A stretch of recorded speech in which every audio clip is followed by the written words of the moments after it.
The following are excerpts from part one of an interview by Alex Vesley, director of Wizard of the Desert, courtesy of Noetic Films.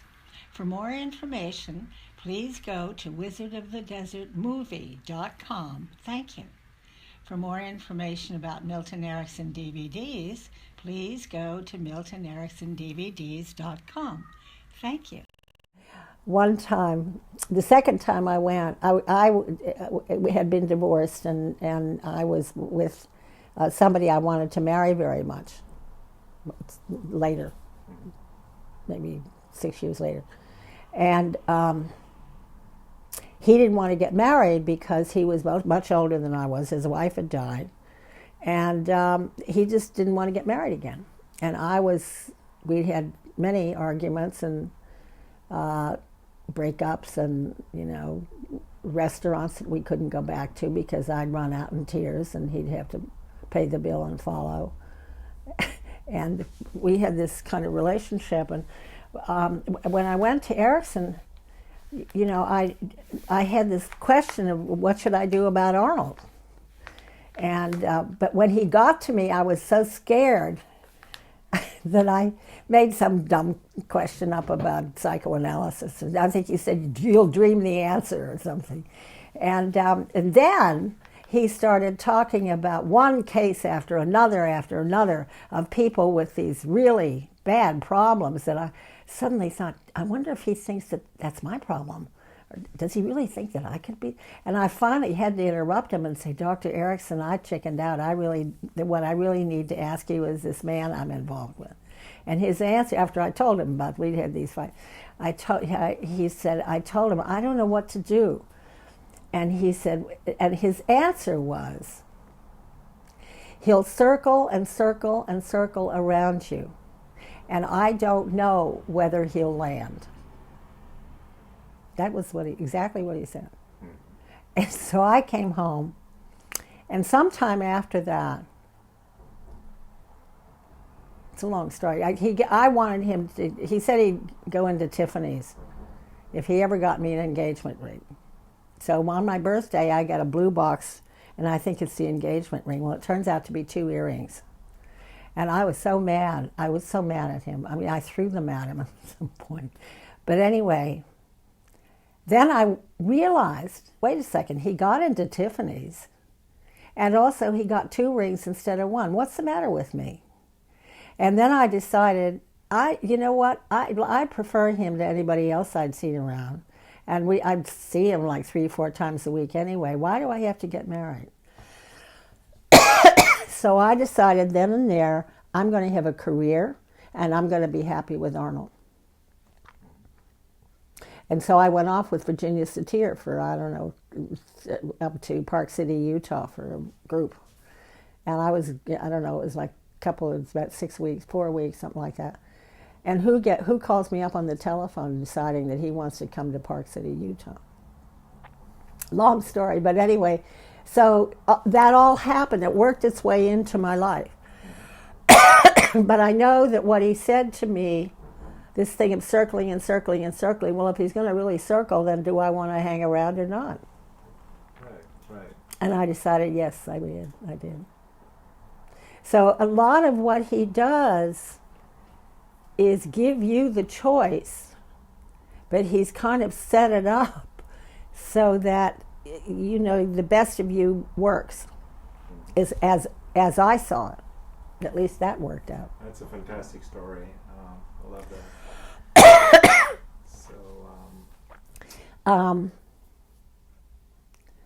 I think that the one thing I wanted to say, which I think is so important, is that it has to do with movement. It has to do with Erickson saw now people, we have pacing and leading with NLP and all of that.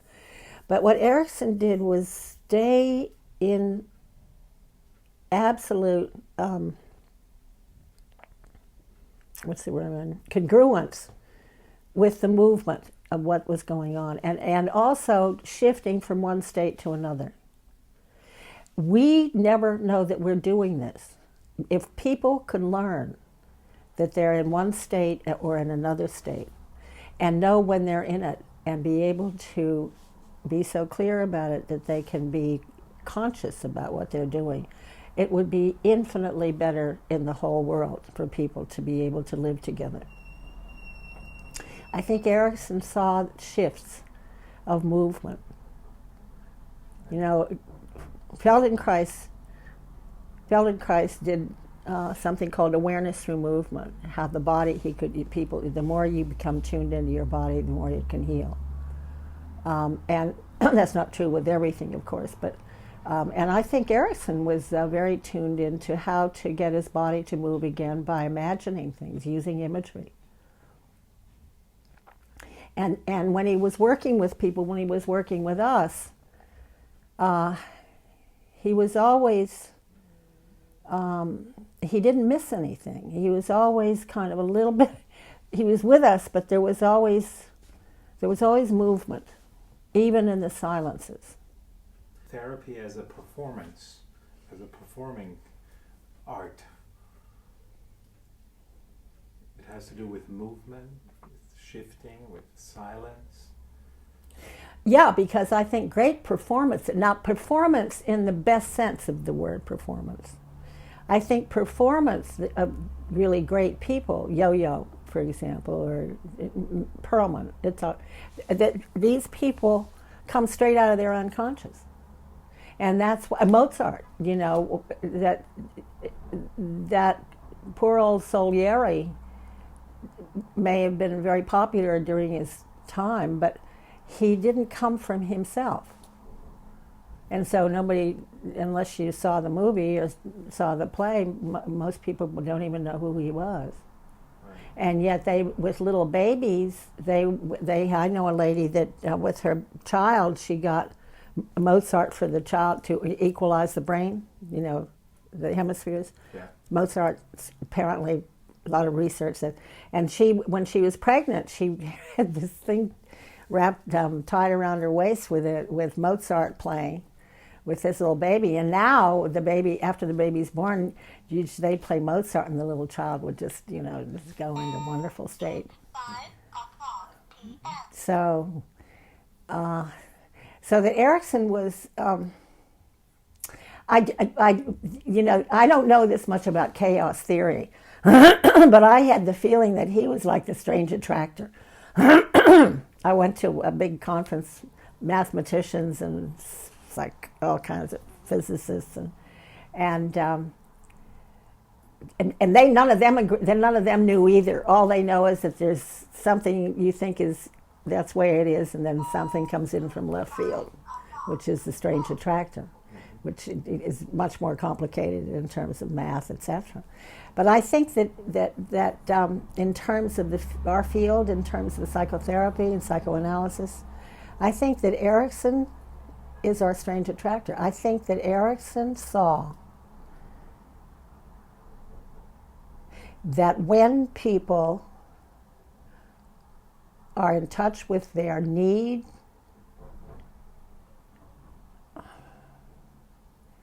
the part of themselves that can grow with happiness, joy, comfort, ease, that he said, discover their patterns of happiness. I think that he focused, and I often wondered when I'm looking at these tapes, you know, he says, trust your unconscious, it knows more than you do. And I suddenly thought, why did he use the word unconscious? You know, there's lots of literature about the unconscious, apparently going all the way back before Freud, but that Freud was supposed to have discovered it.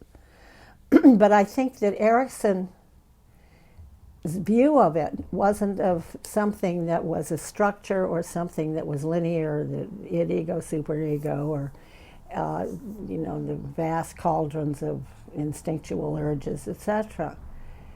And as Lashan said, he was talking about the case of Nora with Freud. He said,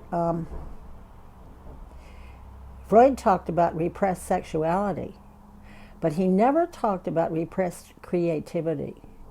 And I think Erickson was always looking for that which was health, healing, that happiness, that joy, wonder. Ernie Rossi talks about this.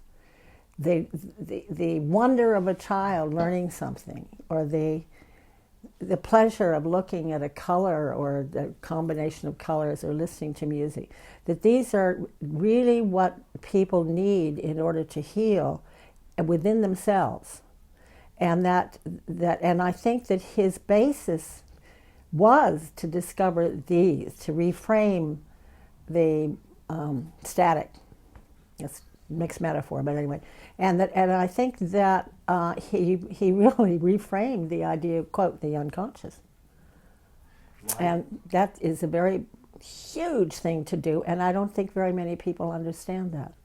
Erickson knew, and he has a quote that is, I can't remember it, having to do with, I think that he knew that the only way people could learn from him was through their own experience, and that and that's right brain, and that if you try to codify it, or if you try, you can do it. This is, LaChan's just written that book, Linnaeus did it, I think, in terms of plants, that if you do it, you lose it.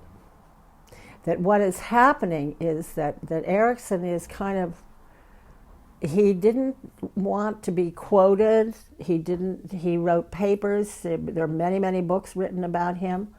But I think what he did was just throw seeds out all the time. Seeds of experience and of feeling and of compassion and of reframing and clear-eyed. He was clear-eyed about life. He was clear-eyed about the absurdity of life. He was clear-eyed about people that couldn't make it, maybe even evil. But he confronted it. There was a client that had a reputation for never paying his bills, and he said he was smarter than I was, but my unconscious was smarter than him. And it's a case that we have here. I mean, there just isn't anything that he didn't filter through a way that, how can I say this? A way that filtered, I said filtered through, that way that purifies the clarity of his thinking. But it's not thinking, it's experiencing the thought. Is it that the very model that modern psychotherapy is based on and what Erickson did are simply not compatible? Well, of course, the minute you say that, I'm thinking like Erickson. I'm not going to say that, because the minute I say that, somebody's going to come along and make them compatible. Because you can't say, you see, I think that there may have been many things. Erickson worked with psychoanalysts. Erickson, I think, had a profound respect for all of the disciplines of science. But I think that what Erickson did was to reframe it in terms of what he saw as a kind of movement toward, as a kind of evolutionary movement, and that you can't codify that. That I don't think that energy, that the kind of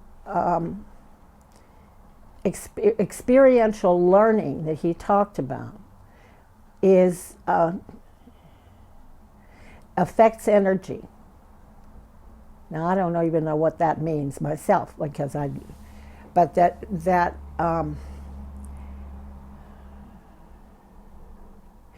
a paradox, that once you think you've got something, in a box, that's when it all changes.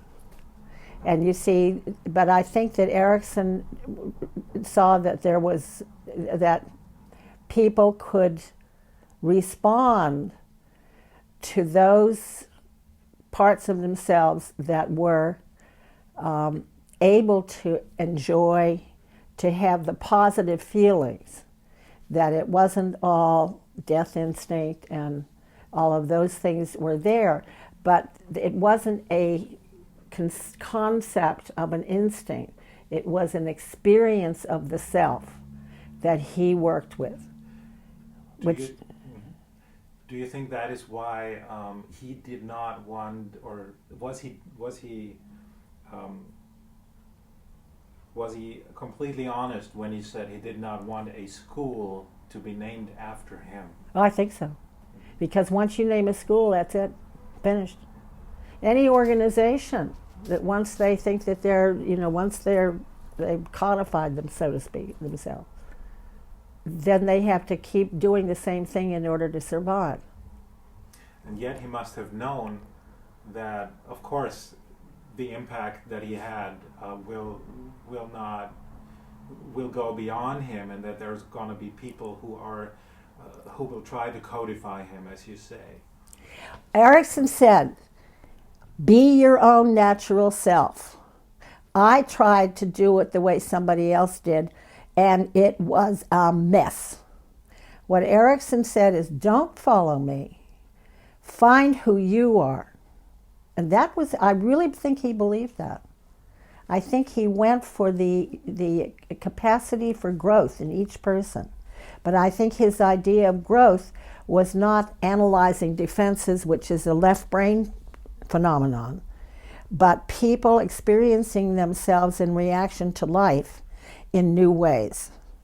And that the new ways come from a different way that they feel in terms of their relationship with self.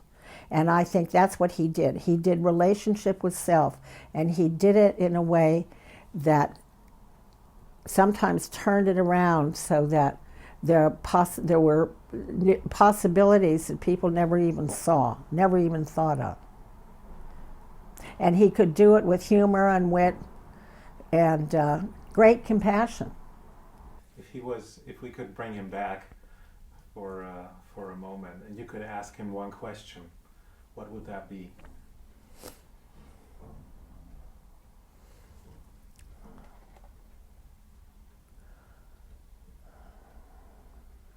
Well, I've got one I'd ask him, but I can't put it on the tape. It has to do with, I forget about that. I think I'd ask him,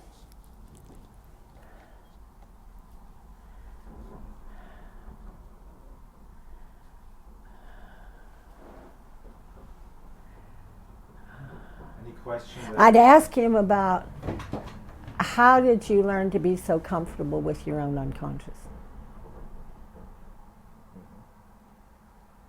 He was brilliant as a little kid. I knew his sister Bertha.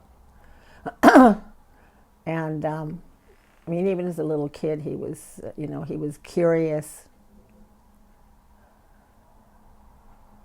I don't know. I guess I'd ask him questions like, how do you help people to become more curious about themselves? Or how do you segue into their wanting more joy in their life? And allowing for the possibility of it. Mm-hmm.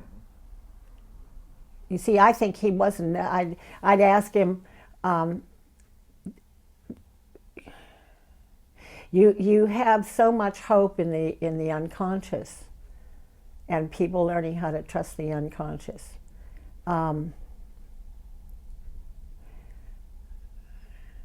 do you reframe it? How do you think about reframing it in situations where it doesn't look like it's going to work?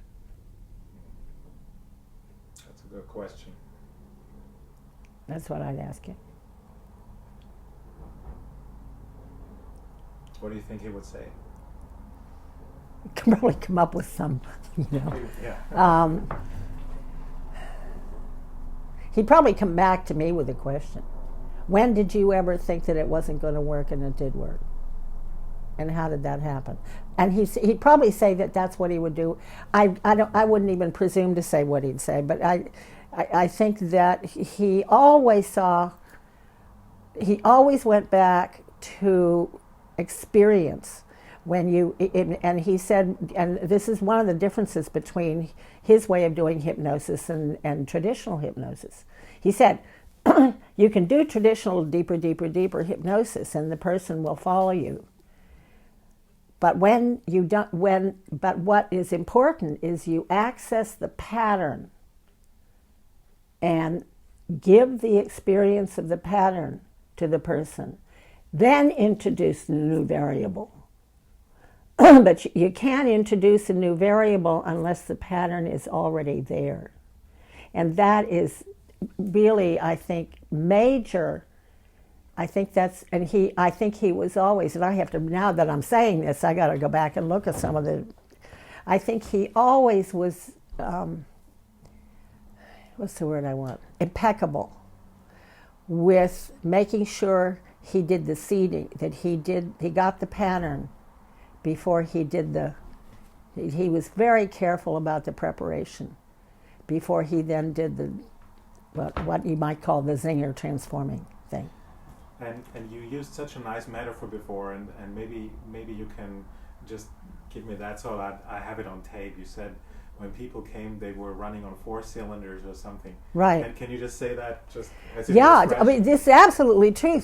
You know, there are so many people. Kay, my loving, wonderful Kay Thompson. I mean, and all the people that I've known around Erickson. Many of them were 8-cylinder people going on 4 cylinders. After they were with Erickson, they are now running on 8.